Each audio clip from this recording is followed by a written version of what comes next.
Hey guys, welcome back to my channel. Today's video we are going to be talking about Venus flytraps and their winter care, but I just wanted to give you an idea of what our winters look like here on the west coast of British Columbia.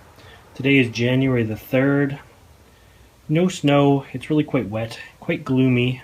You can see my palm tree off in the distance there. Really wet. Usually nighttime lows hover around 0 or 32 Fahrenheit. And yeah, so that's sort of a look at the yard. And now I'm going to swing you around to the Venus flytraps.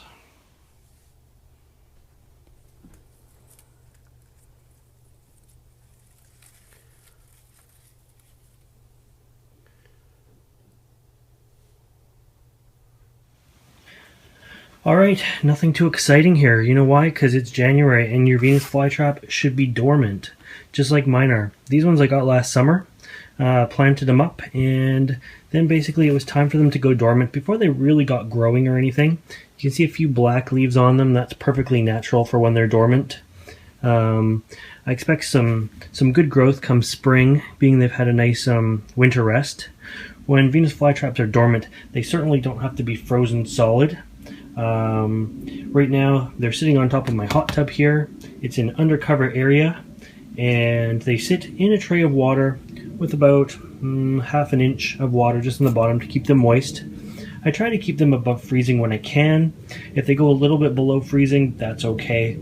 If you live in a climate that gets well below freezing, you're going to want to bring them into maybe an unheated garage or a greenhouse. Basically, you want them to go dormant from about November, December, January, February. 3 months or so is usually good. But if they don't go dormant and they're growing on your windowsill and they're lush and green right now, you're going to have a short-lived Venus flytrap. So again, you can see them here. I'm just going to do a close-up on them. There's a few little traps, and those little traps are perfectly normal for this time of year. You can see a few that are they've just stopped growing when they became dormant, and everything will start growing again come spring. But these guys come from Carolina, North and South Carolina. And the winters there are not tropical. These are not a tropical plant for anybody who thinks they are a tropical plant.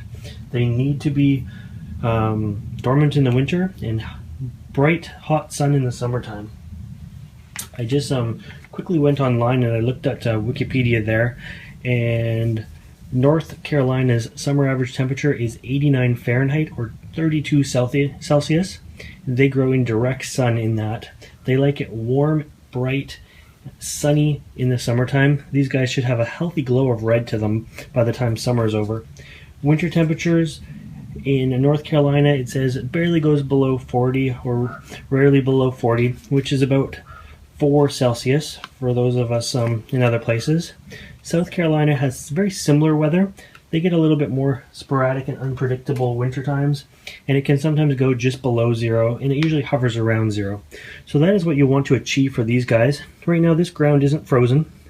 We've had a few nights that have been below 0 here, excuse me, and nothing is going to harm them with just a few degrees below 0. I do wrap them in a burlap like this, and I put a few layers of it over top, and that way any harsh winds or anything like that they're protected from, and that's how they stay dormant at my place here. If the weather is going to go way below 0, then I definitely drop them into the greenhouse, onto the floor in there, just for the few days. The idea is to have them not freeze and thaw, freeze and thaw. I like to have them just above 0 all the time. This area here is very sheltered for me. In around the hot tub, it's totally covered. They don't get rained on. There's very little wind in here, so it's just a good place to winter your temperate carnivorous plants. Now I will touch base again with you guys growing them on the windowsill, because this is the #1 question I get asked, is how do I winter my Venus flytraps? You cannot winter them inside. It is no different than wintering a daffodil in the house, or if you've ever bought a bonsai, like a juniper bonsai. There was one in the first shot there in front of the pond. You can't bring a bonsai that's a juniper in the house and expect it to live. It needs its winter dormancy, and so do Venus flytraps. So though you might think, well, it's doing good for me now, over the long term, you're not going to succeed with the Venus flytraps without dormancy. If you want to see more videos like this, make sure you subscribe to my channel. And as always, thanks for watching.